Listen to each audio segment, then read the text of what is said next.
I want to just jump right in and ask every one of us to take time to imagine, okay? Imagine today you have a choice. You have a choice of where you can live, okay? You have a choice, or you can live here. Actually, when I searched this picture, I forgot to check which city is it. Anyone knows? Okay, never mind, that doesn't matter. You are given a choice on where you can live in on this earth, okay? Share with the person next to you, where would you choose to live in, okay? Or if you say, I just want to choose to live wherever my family is, okay, you can choose, bring your family, where will you choose to live with your family, okay? Share with the one next to you. Share where it is, and then share the reason why. Go. It's okay if you love Singapore very much, you can still say Singapore.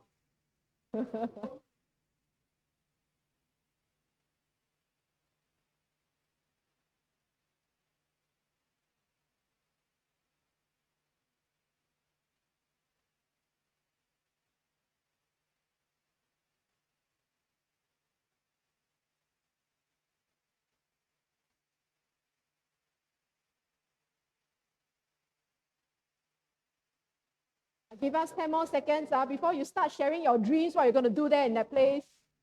10, 9, 8, 7, 6, 5, 4, 3, 2, 1. Okay.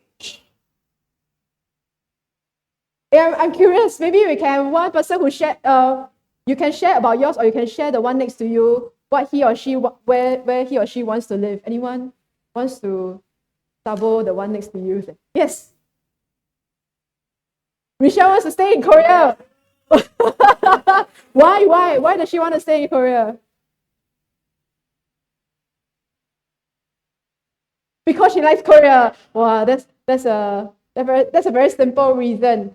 Or maybe let's have one more. Anyone else who wants?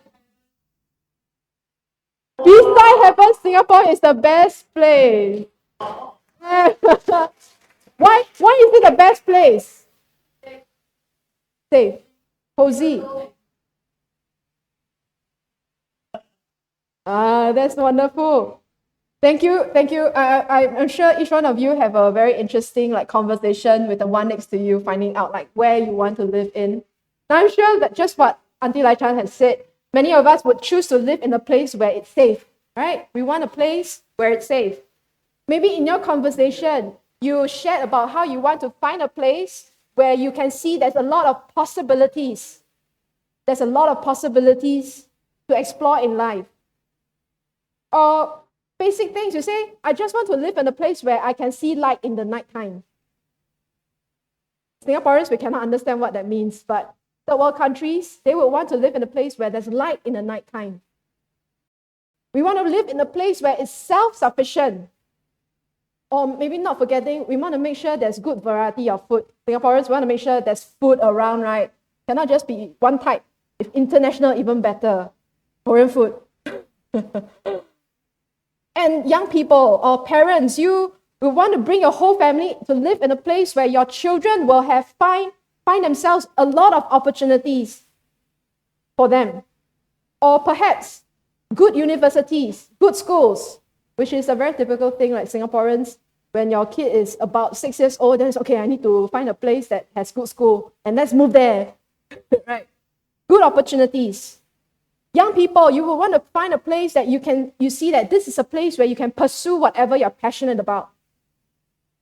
And certainly, in the times that we're living in today, we want to live in a place where it's peaceful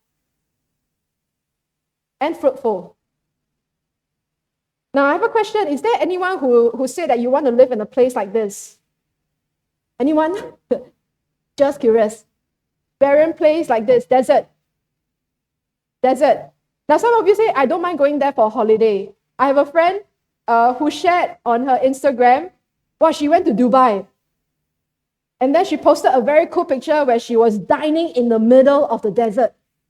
Wow. Very cool, right? But I'm not talking about having holidays, okay? I'm talking about whether do you want to live in a desert where there's nothing, it's barren.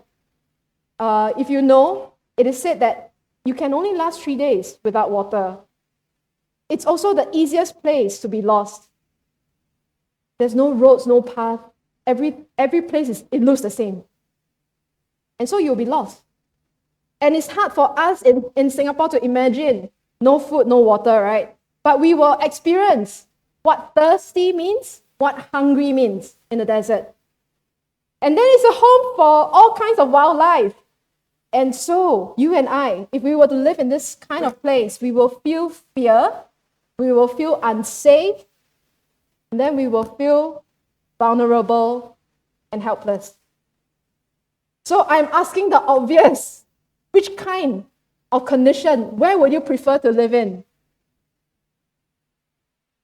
The desert, All right, you prefer to live whatever the descriptions I mentioned, the places that you describe about, where you can have your favorite things, where you find yourself to be safe and self-sufficient.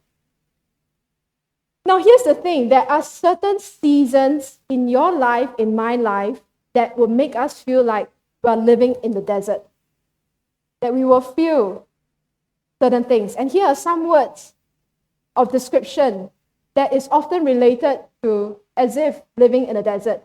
Lifelessness, full of darkness, loss, pain, hungry, thirsty.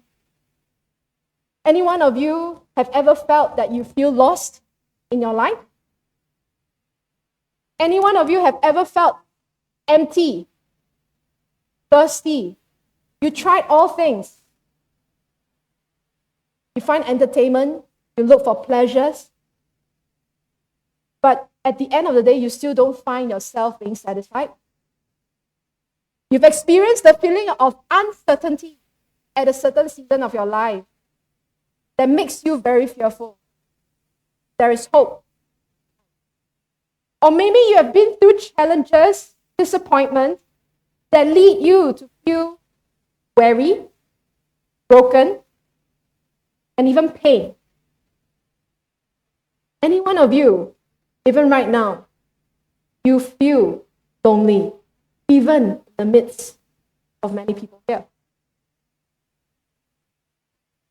And perhaps some of you as Christians, or maybe even for non-Christians, if you're not a believer, in your heart, you are longing that the God of divine, the God who is invisible, to answer your prayers.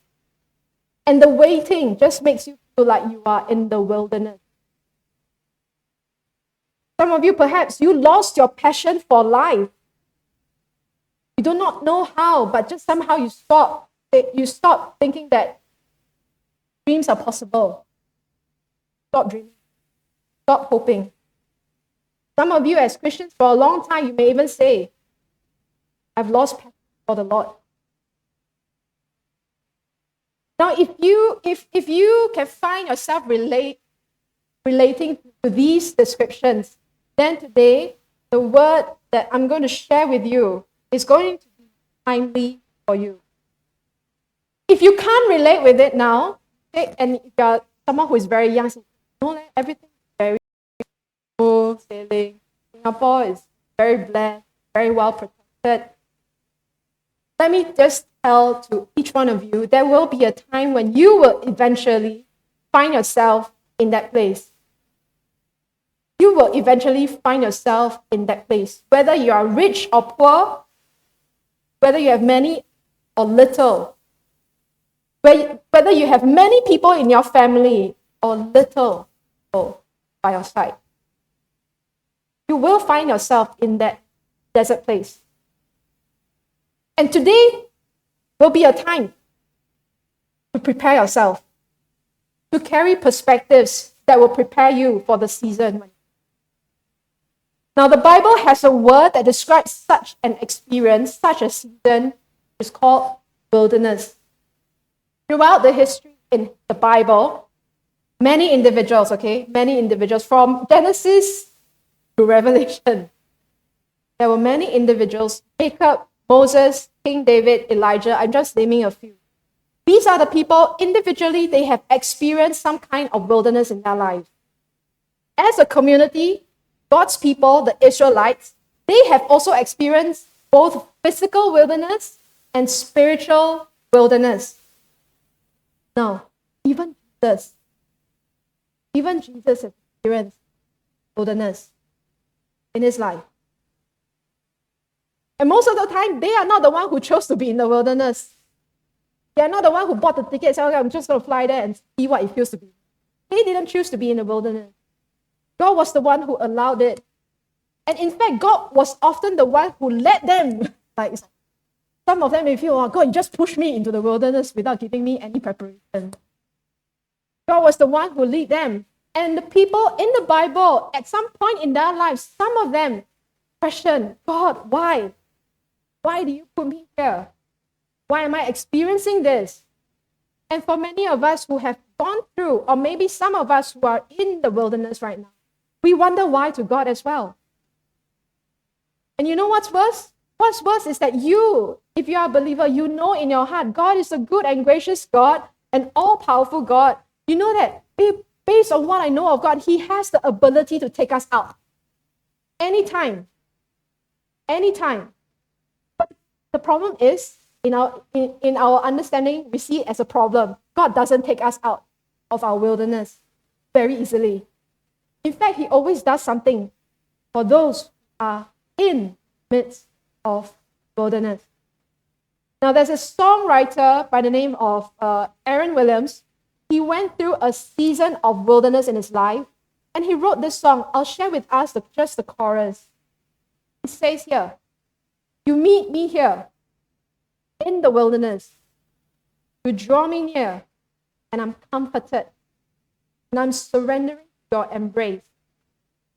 Seems you work best.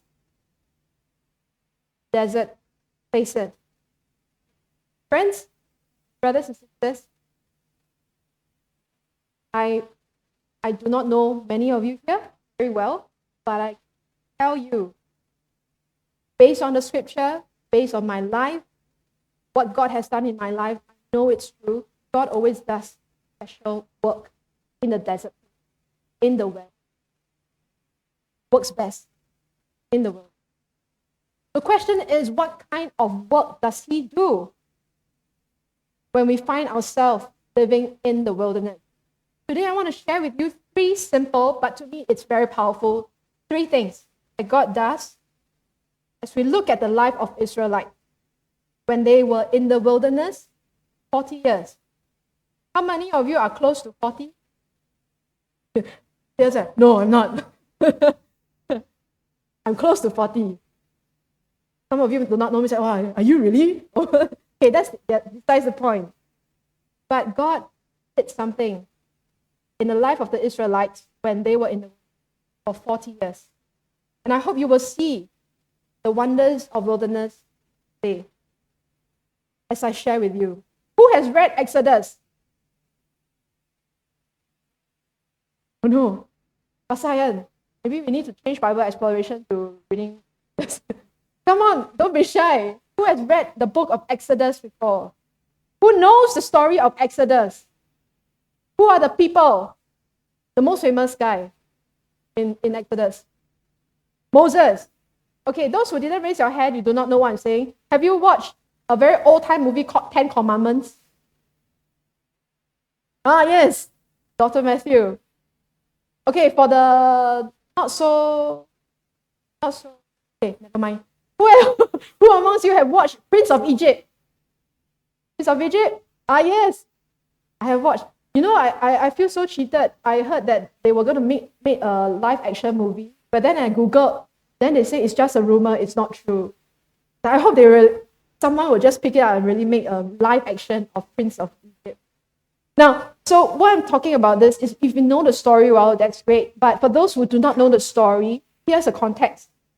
That this was happening when the Israelites were slaves in Egypt for many years. And this group of people, Israelites, they were crying to God for rescue. And God heard their prayers. He remembered His promise. He sent someone, Moses.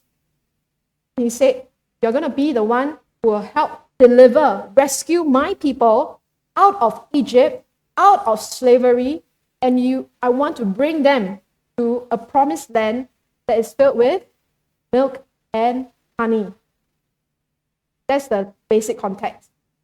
And those of you who know the story, God didn't do that immediately. God moved them out of slavery into a long season of wilderness before they reached to the promised land. And they lived in the wilderness for 40 years. If any one of you reaching 40 like me, you can sense, wow, okay, 40 years, that's quite a long time. That's quite a long time. Now, for your information, for those who do not know, if you are wondering, is it because the place is so far, it took God to lead them to walk for 40 years? No, it's just an 11 days journey. It is just an 11 days journey for them to travel from Egypt to the promised land. But end up, it took 40 years. So why did God do that? Can I just invite us to stand as we read the word of God from Deuteronomy chapter 8, verse 2 to 5. I'm going to show us the text, but let's stand together as we read the word of God.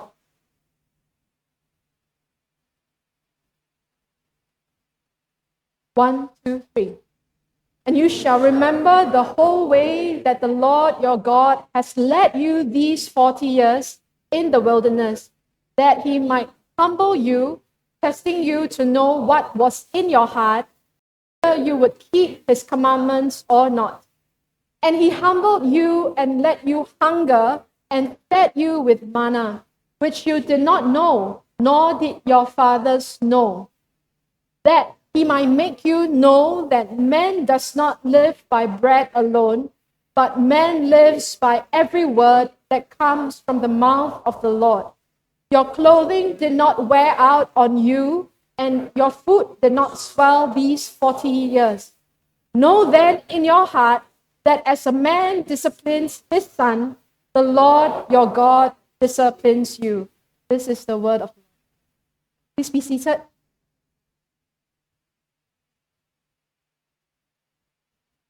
Out from these words that Moses gave to the people of Israel to remind them as they were preparing to enter into the promised land, he called the Israelites to remind them why God bring them to a time of 40 years. And I'm just going to share 3 what God does in the wilderness. First is, God uses wilderness to be a place of testing.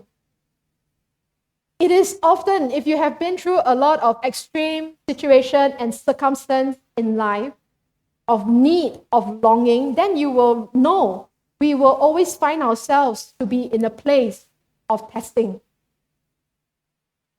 Now, for God to call the Israelites, he just called them in the time of wilderness. What he gave to the Israelites was instructions, commandments, and he told them, obey what I've said to you as they were living in the wilderness. For instance, in this context, we know that God instructed the Israelites that he will provide food. Okay? In the Exodus, it is recorded. God says that I will provide food that will come in the form of manna. Your forefathers don't even know what this is. But you know what? The manna will drop from heaven. You know how sometimes we pray to God, say, God, can you give me this? Let it drop from heaven. I said those kind of prayers also because it's like, God, you can drop manna from heaven. You certainly can drop something and something from heaven as well, right? Not literally lah. but that was God's promise for them. And he told them, gather the amount of food that you will need just for that day. Just for that day. So, for instance, Gladys, God is going to tell you from this day onwards, God is going to just provide you prata. Okay, you can't find any other food. Do you like prata, by the way? Okay, good. Thank God you like prata. and God's instruction is for you, right? There's no other ways for you to find food, okay? But he will provide you prata every morning. He will drop prata from the sky. And then he said, just collect the amount that you will need. So for one day, okay, at night he will provide you other kind of food. So for the morning, how many pratas will you need? 1. Wow, that's 1. one prata, wow, very good. It's easy to fill your stomach. Yeah, okay. So all you need is just gather one piece of prata in the daytime. But then Gladys started to think, wow, what if God forgets to provide prata the next day? Then okay lah, let me start to gather extra. In case God forget. Okay, in case God forgets, I collect more extra. I collect 10. So the next 10 days I can have oven, I can heat it up again. But see what happens? She did not listen to God's instruction. And Gladys just gathers 10 more pieces of prata in that one day. And that's what the Israelites did. They gather extra. And what happened? The fruit rot. They breed worms in the following day. It was an indication to the people, say, you need to obey what I said to you. You need to trust what I will do. So God exposes and reveals what is in the hearts of the Israelites. He not only just wants to expose the heart, ultimately he wants to expose their sin towards him. Now some of you might say it's just gathering more food. What? That's all, ma. Why is it sin? Why is it sin? Now sin is more than just a moral failure. Sin against God, the one who gave us life, is basically saying that you have missed the mark that God has set for you. You have missed the mark that I have missed the mark that God has set for me. The Israelites have missed the mark that God has set for them. So the Israelites did not listen to what God said.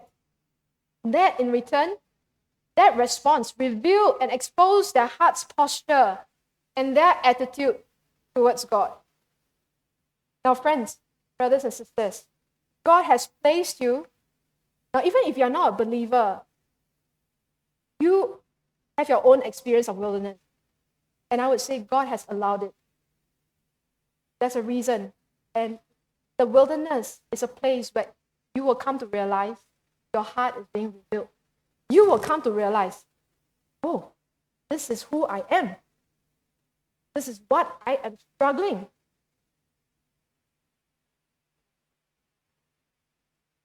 That is what God would first do, to reveal your heart. Now, he revealed your heart to you and to himself, not because he wants to harm you.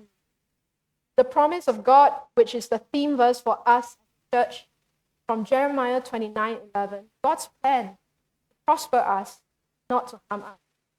And many a times, part of God's plan is not that he will bring us immediately to a better circumstances in life. He can do that. And he did that for the people of Israel. But there's something else he wants to do. There's something else that he wants to do, which I will come to that later. Here I want to say God is not someone who will just leave every one of us where we are at, deceiving ourselves. We are doing okay. I'm okay. But then, actual fact, we go through life deep in our heart somewhere, we can sense something is not okay. When you are in the wilderness, God does a work. He reveals your heart and makes you come face to face. You are not doing okay. And so he does the work of revealing in the wilderness, and he also makes wilderness be a place to grow our trust in him. I thought about this statement. The wilderness is the best environment where we will see more of our transience and more of God's transcendence. If you are wondering what is transcendence, it's basically saying that we're all humans. We are limited. We're vulnerable. We cannot fend for ourselves. We cannot be self-sufficient. And that's what the Israelites was going through. They come to realize that the only way to stay alive in the wilderness is to depend on God. We take it for granted. Those of you who know the story well, God guided the people of Israel in the desert in the day by pillar of fire. Fire is at night. Daytime, clouds. And God guided them in the physical presence of clouds. And at night, where there is no light, He guided them with a pillar of fire. Imagine the moment God stopped leading them, stopped having the pillars of clouds in the day, stopped having pillars of fire at night. Guarantee you will be lost. They will be lost in the desert. They wouldn't know where to go. They wouldn't know which direction is the promised land. They don't have compass, by the way. Maybe they will rely on the sun, perhaps. The moment God stops providing daily manna and meat in the night, they will die. Even if they were trying to use their own efforts to say, okay, let me just go source out. Okay, this group of people, you go that side. This group of people, you go that side. Go and find any possible pools of water, any possible resources of food. Likely, they can't last long for 40 years either. So they will die. There is no place for self-sufficiency in the wilderness. And that's why wilderness is the best environment where you and I, when we are in the wilderness, we will come to experience that, wow, it feels as if I've come to the end of myself.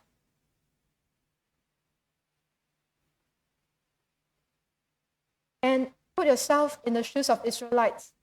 I think you wouldn't want to be in that kind of place. You would hate that. I would hate that. To be in that kind of situation where we feel vulnerable, where we feel weak, where every day we say we need someone else. We need to depend on someone else. But that is precisely the point of wilderness life. The wilderness life will make us humble and realize we need to embrace that part of being human. That we are transient, we are limited, we are vulnerable. As much as we don't like to see that part as a human. But being in the wilderness, it humbles us.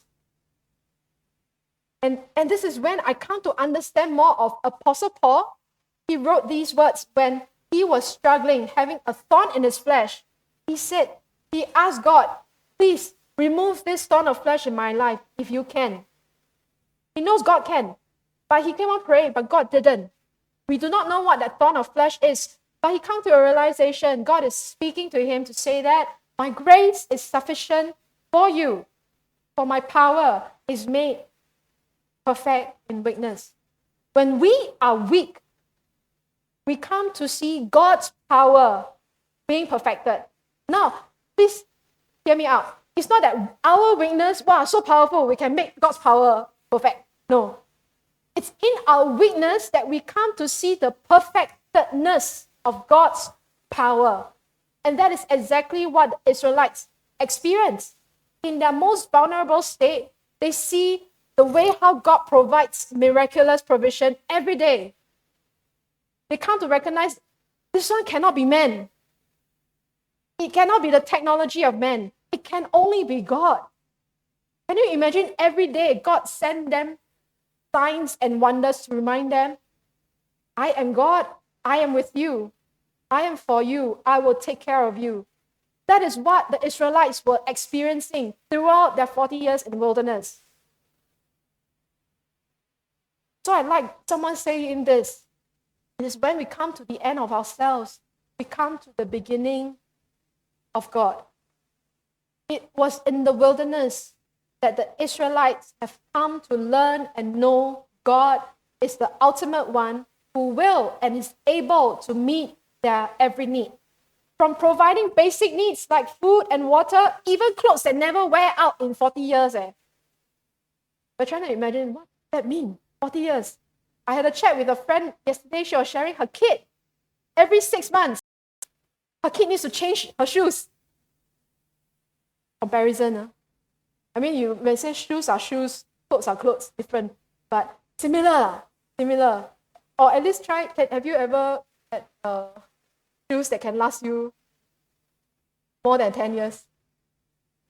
Most likely not. Not only that, God never failed to bring deliverance to Israelites when they faced enemies' attack.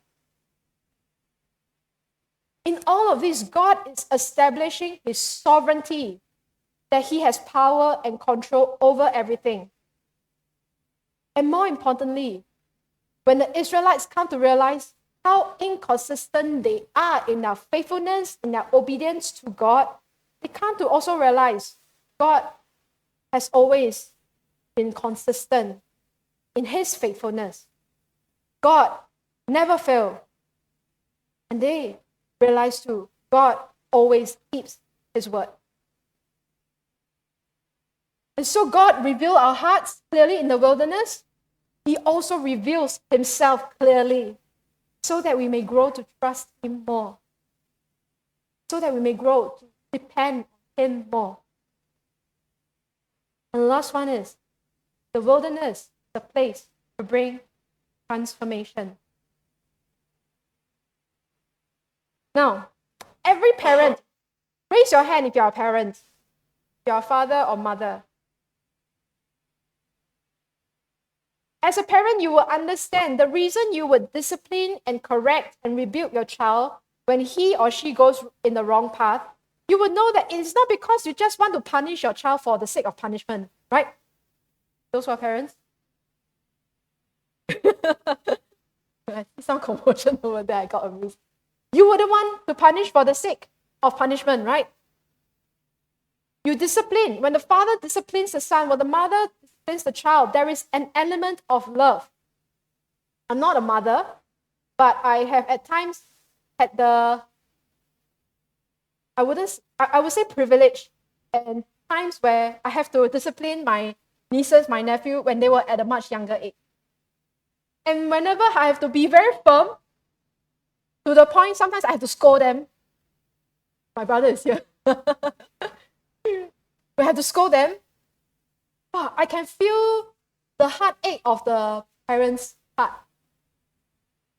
It's like you don't want to really scold them, but you have to. You don't want to go to the extent of punishing them, but you have to because you love them. You don't want to get them, bring them, you don't want them to go on the wrong path. Basically, that's it. And so when it comes to the idea of the father or the mother disciplining the children, it comes with the element of love. And God disciplines also out of his love. Because, if you don't discipline, they will not come to realize the pain and the consequence of disobedience. You discipline so that your child may change.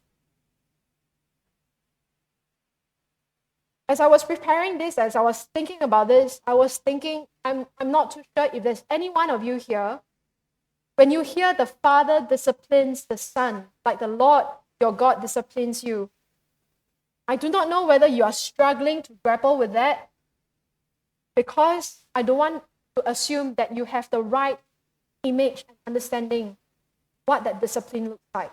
Because maybe some of you, you saw your own father, you saw your own parent, the way how they discipline you in the imperfect way.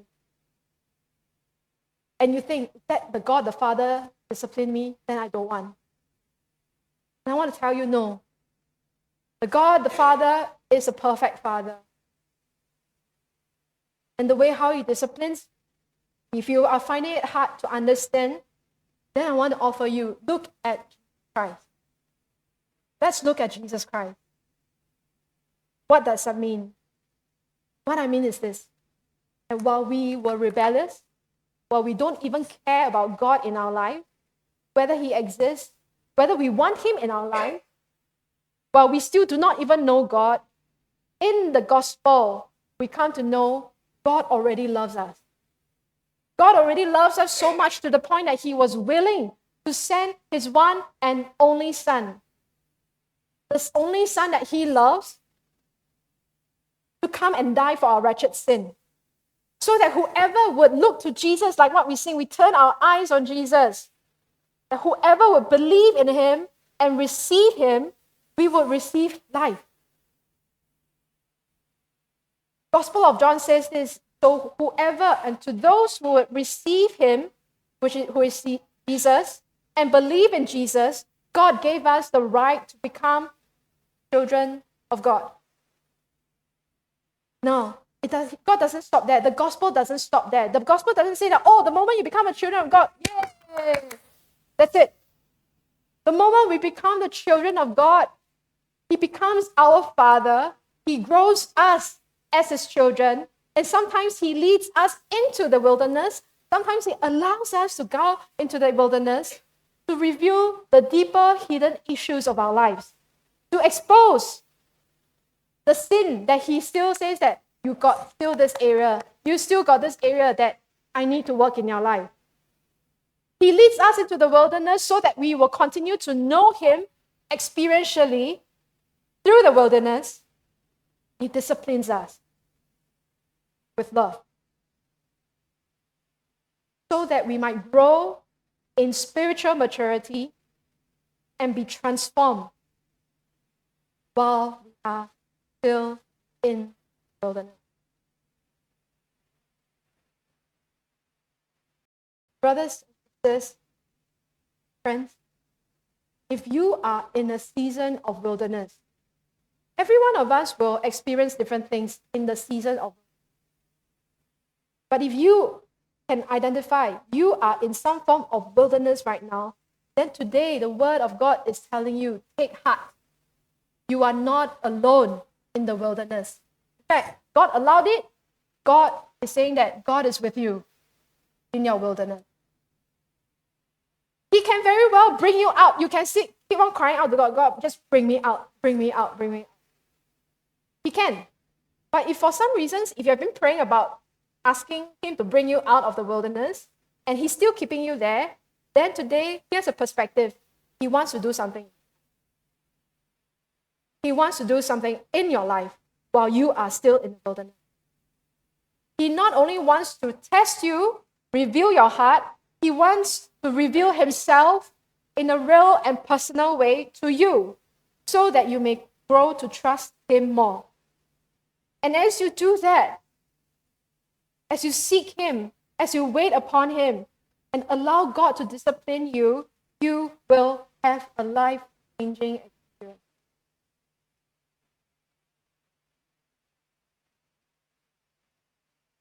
Shalom family, most of you know my story last year. I shared with you what God was doing in my life. But I'll try to sum it up over here for those of you who have not heard before. And I felt last year was a year where I felt I was driven into a wilderness by God. I really say, God, you just pushed me without preparing me. And God revealed the condition of my heart, how I was spiritually sick. And I really don't want to admit it when I first realized it. I didn't want to see it. And all I wanted for God is just to bring me out of that. I want to stop feeling how I'm feeling. I wanted God to give me an immediate experience of breakthrough. But I share with you all, I didn't. I got more and more tired along the way. And as I hear Pastor Ayan's personal testimony, God was doing something in his life, in his sabbatical, my posture changed. Instead of asking God, okay, just bring me out, I started willingly just say, okay, God, if this is something that I need to wrestle with you, I'll wrestle with you. Do whatever you want, but just help me at this point of time, help me to experience a personal touch from you, God. Pastor Ayan was also praying for me on that. Like I said, I shared in the month of September, I shared with all of you, God was not done with me yet. I haven't experienced complete healing. And so God didn't bring me out, even after as I continue to seek Him. I just keep on waiting. I kept on seeking until end November last year. By the grace of God, I finally felt there was a conclusion. I shared with some of you, I felt that when I was saved as a child at 11 years old, I felt 2023 felt like I was being saved by God again. I look back right now we are in the 2024, I look back the entire 2023, I saw how I was driven into a deep spiritual wilderness in order for God to deal with a spiritual struggle that has a hold on me for over 30 years. Can you see the impact? I could choose to say that, no, I'm not going to let you work in my life. And today maybe I would, whatever I'm preaching to you, I would preach to you in the sense that I haven't experienced this yet.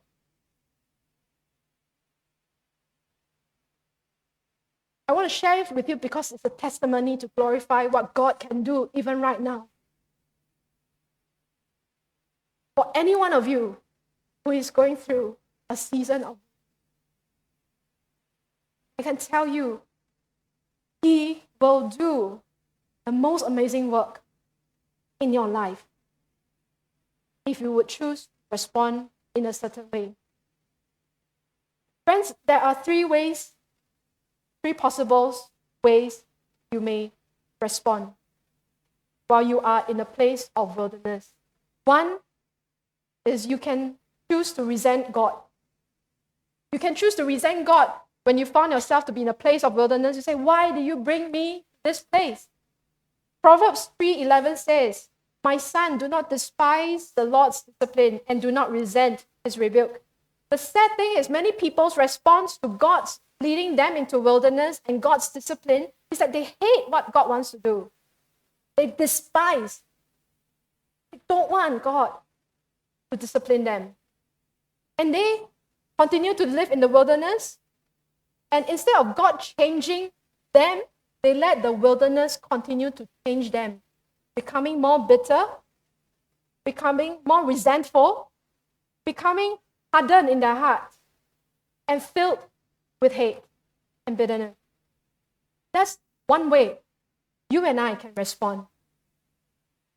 Another way you can respond is that you can accept God. You need to help me press next, thanks. You can accept God's work in the wilderness begrudgingly.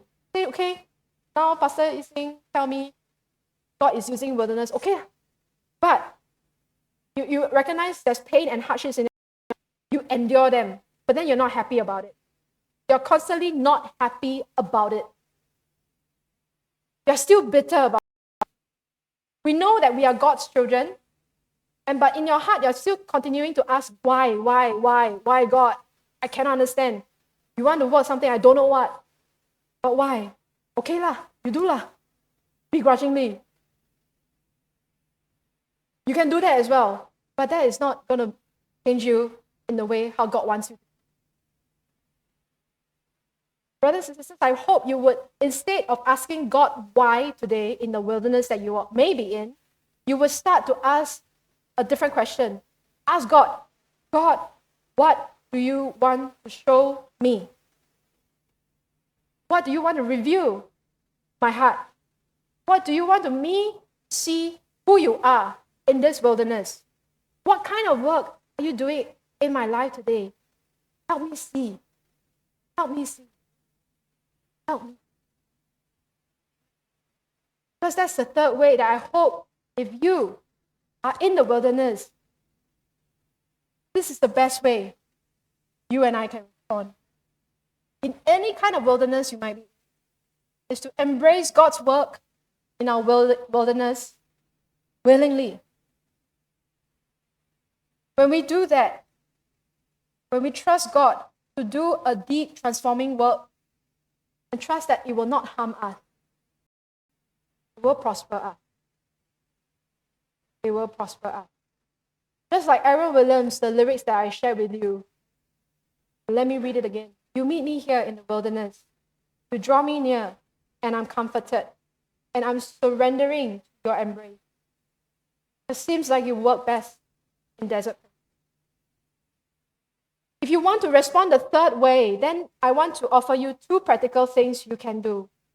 The first practical thing that you can do is seek God in His Word, seek God's presence continually while you are in the wilderness. Now, Pastor Ayan and I have had the privilege to journey with some of you since last year and inviting you, some of you who are in some form of wilderness in your life. And we said, set an extended time to be away with the Lord. It's different from quiet time, by the way. Yes, please continue to have your daily devotional time. But there's something else when you decide to say, I'm going to set aside extended time, 3 days, 2 nights. If you want longer, by all means.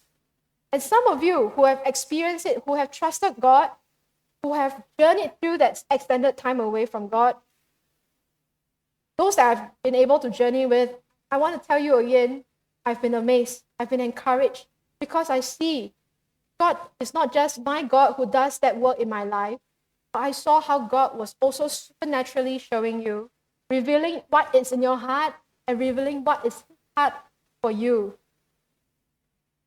I saw that. And so, brothers and sisters, if anyone else of you who recognize, I can relate with what I am hearing today, please, Pastor, myself, we are here.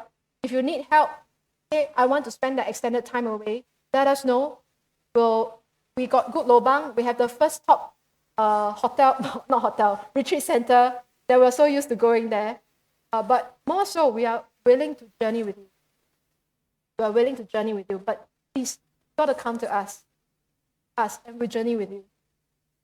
Second practical thing that you can do, that I can do, is, do you have a close company of brothers, sisters in your life? If you don't have, please have a company of close brothers or sisters in your life where you know that I can just open up and talk about my vulnerability. Where you know that I can show my weak side of my side and say, brother or sister, I need you all to give me strength. I am feeling spiritually weak. I need you to lend me your strength. This is the second practical thing you can do. And brothers and sisters, Shalomites, you can have that when you join the DG, like Koyo, but it is truly, I want to Koyo this if you have not responded, or if some reason you decided, I don't want, I'm doing okay, I'm doing well, I don't need. I want to tell you, great, if you're doing very well, great, if you're spiritually strong, then be the brother or the sister who will be available to someone else who may need it.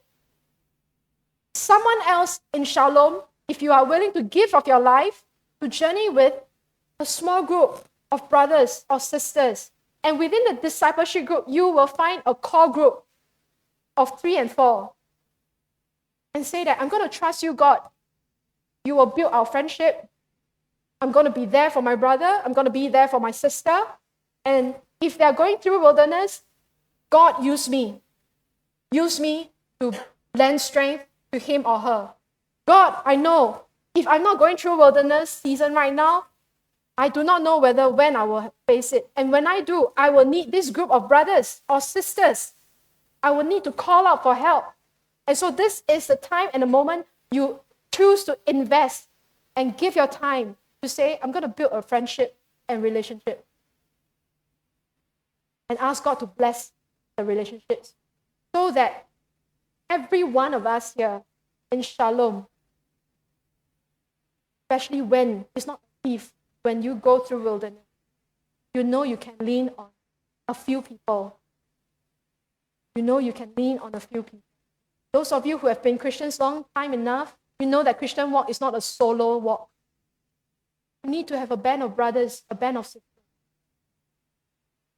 You need that. This is the second most practical thing you can do.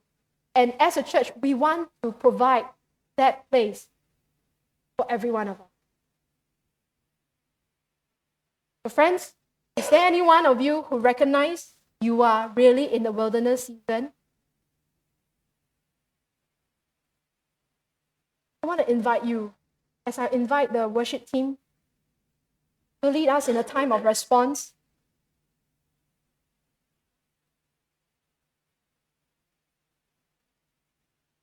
It says, just as I am.